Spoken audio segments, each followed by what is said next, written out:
family. Welcome back to some more of Wishtree. We're starting off today with chapter 24. That afternoon, we tried plan number 2. This isn't going to work, Red, Bongo said, striding back and forth on the lawn. Pessimist, I said. Optimist, she replied. Secretly, I had my doubts, though. Our second plan required help from one of the babies. There had been much bickering over which baby would get to assist us. But then, there'd been plenty of bickering ever since Francesca's threat to cut me down. It frustrated me to see my residents, the ones who'd miraculously been getting along so well, turn on one another when faced with a problem. Granted, it was a big problem. But if I could handle it, it seemed like the least they could do was behave during our last days together. Bongo flipped a penny she kept in her collection of treasures, and we arrived at our helper, the smallest baby opossum, Flashlight. Let me get this straight, said Bongo. You're afraid of Shh! Harry Spiders whispered. We try not to say that word around him. So, what do you actually call him? Agnes asked. He answers to Flash, Harry Spiders explained. Well, Flash, said Bongo, you understand the drill, right? You pretend to be dead. You guys are good at that, right? Flash nodded excitedly. Opossums are the best dead pretenders in the world. So, you play dead, Samar and Steven see you as they're coming home from school. We're hoping they come home at about the same time today, I interrupted. And they freak out, Bongo continued. See the cute little maybe dead baby. Talk about what to do. Are you certain this is safe? Asked Harry Spiders. I'm feeling a little faint just thinking about it. We'll all be watching, and Steven and Samar are smart kids, I reassured her. They'll know not to touch a sick animal. So they go get their parents, call a wildlife rescue place, or maybe a vet. And while they're busy, Bongo continued, little Flash runs back to his den.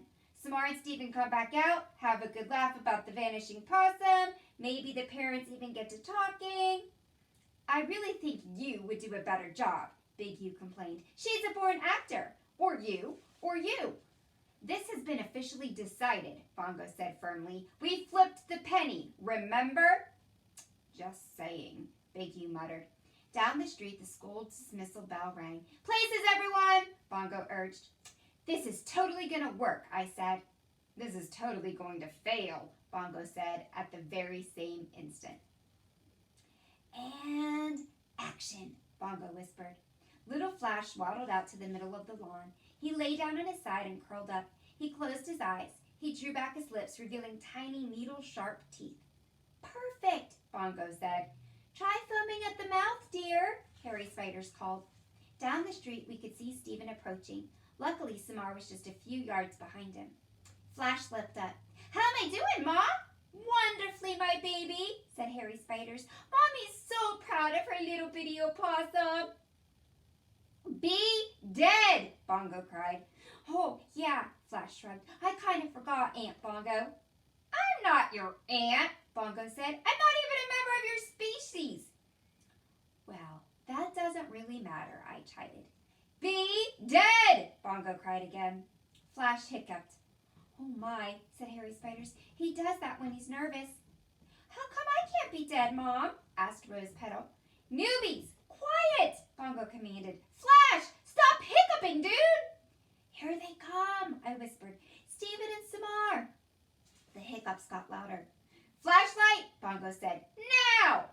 Don't call him that, his mother cried. Flashlight froze. He stopped hiccuping. Foam dripped from his mouth. His half-open eyes were glazed and unseeing. The works, Bongo whispered. Brilliant! Steven found Flash first. Samar was close behind. What should we do? Steven asked. Success! I thought they were actually talking to each other. Don't touch it, said Samar. It might be rabid, or it could just be plain dead. I read that opossums will do that. I'll go get my mom. Maybe she could call someone. Sounds good, said Samar. To my disappointment, Steven and Samar nodded at each other and promptly went into their separate houses. And once again, that was that. All that work for just a few moments of conversation? How exactly did people make friends? How hard could it be? Still, I reminded myself, Steven and Samar had spoken to each other, and that was a good first step, wasn't it? Flash, Bongo called. Time to go back to your den, buddy, before they come back. Flash remained frozen in a little opossum ball. Flash, I called. Flash, baby, Harry Spiders yelled. Oh my, said Big U. I don't think your baby's acting. My baby, my precious Flash, cried Harry Spiders, and Flash's brothers and sisters began to wail. You really should have used one of my U's, Big U said. Flash, stop being dead, Bongo yelled. She hopped over to Flash and gently poked him with her beak. How dare you peck my son, Harry Spiders yelled. Flash, I'll save you, baby. Harry Spiders dashed out of her hollow, scrambled down my trunk, and promptly fainted. Oh, great, said Bongo. Just fantastic. Like mother, like son. What now, wise old tree? You grab Flash, I instructed. Fresh baked bread and Big U. Can you rescue Harry Spiders? Pull her over to Fresh's den under the porch. Harry Spiders called my children boisterous, Big U said. Big U said my children stink, Fresh baked bread said. Over 2 centuries of life, and I'd hardly ever raised my voice. This was one of those times. Now, I commanded, just as the door to Stephen's house opened. You'd be surprised how fast raccoons and skunks can be when they're motivated. Chapter 26. Stephen and his mother eventually gave up trying to find the mysterious baby opossum. Samar watched them from her living room window, but she didn't venture out. After about an hour, Harry Spiders and Flashlight woke up and returned on wobbly legs to their den. And that was that. Again. Don't worry, I told Bongo. 3rd time's the charm. What's that supposed to mean? It's just something people say. Charm, Bongo sneered. Did you know that's what people call a bunch of hummingbirds? No, actually. Hummingbirds, which, let's face it, are pretty much just overdressed flies. But a bunch of us crows together, guess what we get to be called? What? A murder. A murder of crows. Can you believe it? A bunch of trees. Your grove. A bunch of raccoons. A gaze. Bongo flapped her wings. But crows? We're a murder. Are you quite finished? I asked. Sorry. I'm worried about you, and I get grumpy when I'm worried. Bongo plucked out a piece of new grass and tossed it aside. I have one more plan to get Samar and Stephen talking, I said. How about a plan to get you not turned into a picnic table? I can't control everything in life, Bongo, I said gently. And if I could, what fun would that be?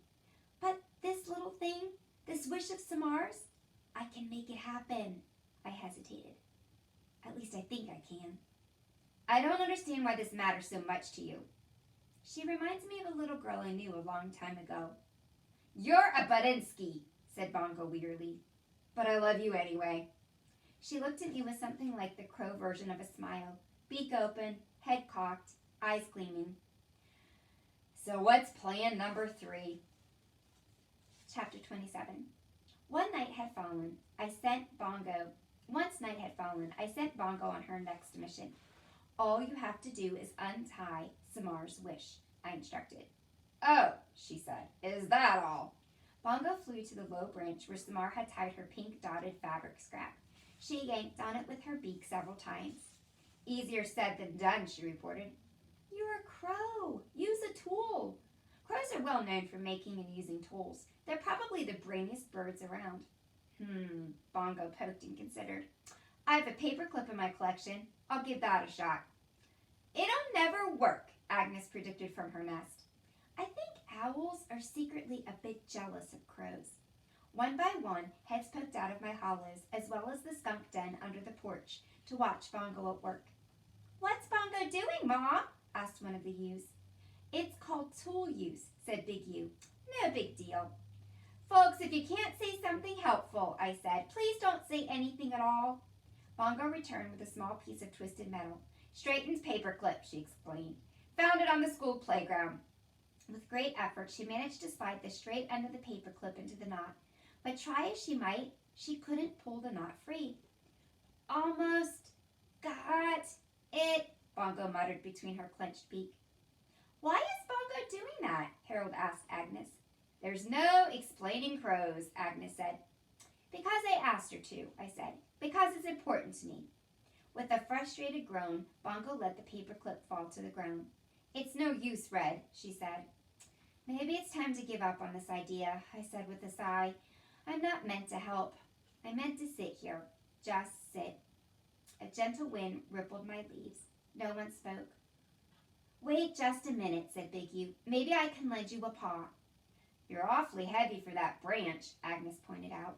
Let her try, I said. Carefully, Big U inched her way out onto the limb where Samar's wish was tied. She was indeed heavy, and my branch bowed under her weight, but I held firm.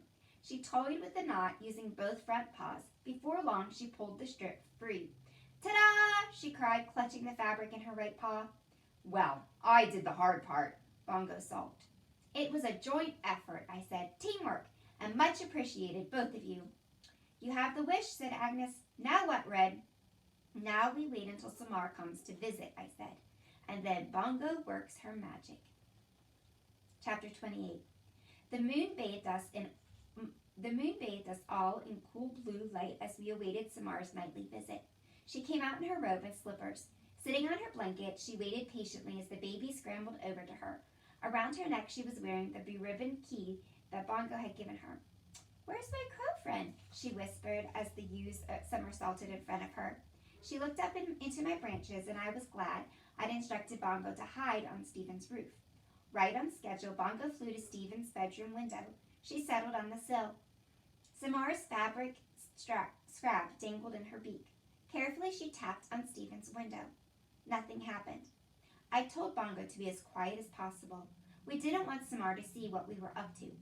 Tap, tap, tap. Louder this time. Still nothing. Stephen apparently was quite a sound sleeper. Bongo looked at me. Her eyes said, "Now what?" She tried again. Tap, tap, tap. Samar started. What was that? She asked. Fortunately, Harold distracted her with an attempt to fly onto her arm. It was more awkward hop than flight, and Samar giggled. Good going, little Harold, I thought. Bongo dropped Samar's wish onto the sill. Tap, tap, tap. Nothing. She paced back and forth in front of the window. Then she froze. Her eyes glinted in the moonlight. Bongo leaned close to the glass and performed her very best fire engine siren. By the time Stephen's window flew open, Bongo was already back on the roof, watching her efforts pay off. Stephen peered out. He rubbed his eyes. He noticed the scrap on his sill. Frowning, he held it up, catching the moonlight in order to read the words written on the fabric. He looked down at the lawn. There was Samar looking up at him, surrounded by an odd collection of baby animals. You rock, said Bongo. When Stephen eased out of the front door, he was wearing red pajamas and a gray sweatshirt. His light brown hair was mussed, his eyes bleary. The flashlight he was carrying sliced through the darkness. The babies turned toward him and froze.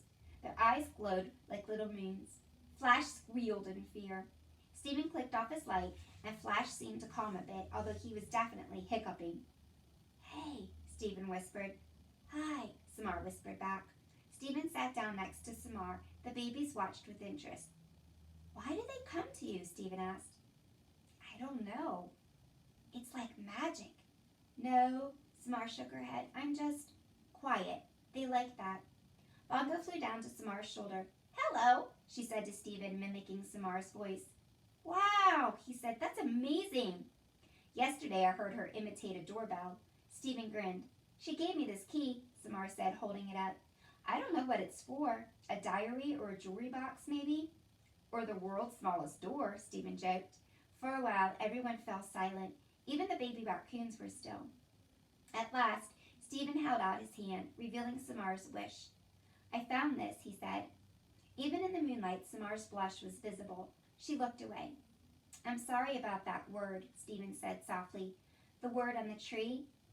We didn't. It wasn't us. Samar nodded. My parents aren't bad people.